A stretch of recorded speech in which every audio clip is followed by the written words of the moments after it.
मित्रों, राधे राधे। मित्रों, महाभारत युद्ध के दौरान भगवान कृष्ण अर्जुन से कहते हैं, हे कुंती नंदन, तेरे और मेरे कई जन्म हो चुके हैं। फर्क यह है, मुझे मेरे सारे जन्मों की याद है, लेकिन तुझे नहीं। तुझे नहीं याद होने के कारण तेरे लिए यह संसार नया हो सकती है और तू फिर आसकते के पाले बैठा है।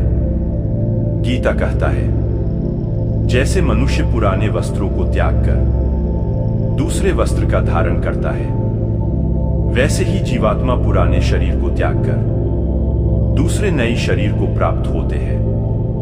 ईसाई, यहूदी, इस्लाम पुनर्जन्म के सिद्धांत को नहीं मानते हैं। उक्त तीनों धर्मों के समानांतर हिंदू, जैन और बौद्ध ये तीनों धर्म मानते हैं कि पुनर्जन्म एक सच्चाई है। यूरोप और भारत में ऐसे ढेरों किस्से मिल जाएंगे जिनको अपने पिछले जन्म की यादें हैं। विज्ञान इस संबंध में अभी तक खोज कर रहा है, लेकिन वह किसी निर्णय पर नहीं पहुंचा है। पूर्व जन्म के कई वृत्तांत पत्र पत्रिकाओं में प्रकाशित हुए हैं। इस विषय पर कई किताबें लिखी जा चुकी है और बहुत सी फिल्में बन चुकी है। प्रसिद्ध जागृत शुक्राचार्य लेटो और पैथागोरस पुनर्जन्म पर विश्वास करते थे। दुनिया की लगभग सभी प्राचीन सभ्यताएं भी पुनर्जन्म में विश्वास करती है।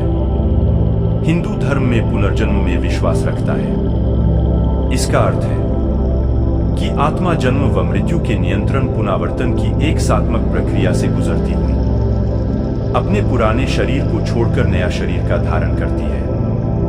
उसकी यह भी मान्यता है कि प्रत्येक आत्मा मोक्ष प्राप्त करती है, जैसे कि गीता में कहा गया है। वेदों में पुनर्जन्म को मान्यता है। उपनिषद काल में पूर्व जन्म की घटना का व्यापक उल्लेख मिलता है। योग दर्शन के अनुसार अविद्या आदि उल्लेखों का जद है। उनका परिणाम जन्म, जीवन और भोजन युक्त होता है। सांख्य दर्शन के अनुसार अतिवृत्ति खेयंत पुरुषार्थ पुनर्विवाह जन्म के कारण ही आत्मा के शरीर, इंद्रियों तथा विषयों से संबंध में रहते हैं।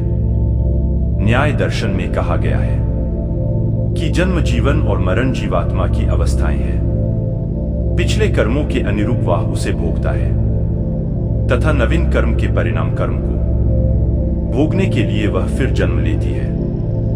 पुनर्जन्म पर कई लोगों और संस्थाओं ने शोध किए हैं। ओशो रजनीश ने पुनर्जन्म पर बहुत अच्छे वचन दिए हैं।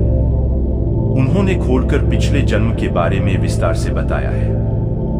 हालांकि आधुनिक युग में पुनर्जन्म की अमेरिका की वर्जीनिया यूनिवर्सिटी के वैज्ञानिक डॉक्टर जी वैसन ने 40 साल तक विषय पर शोध करने के बाद एक किताब रिंगकॉर्मेशन इन बायोलॉजी की थी, जिसे सबसे महत्वपूर्ण शोध माना गया है।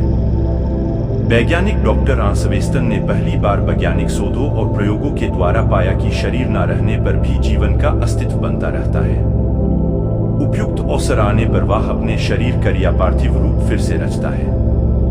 उन्हीं के टीम द्वारा किए प्रयोग और अनुसंधानों को स्पिरिट साइंस मेटाफिजिक्स में संजोते हुए लिखा है। पुनर्जन्म काल्पनिक नहीं है, उसकी संभावना निश्चित होती है। इसी प्रकार इसकी विवेचना की गई है।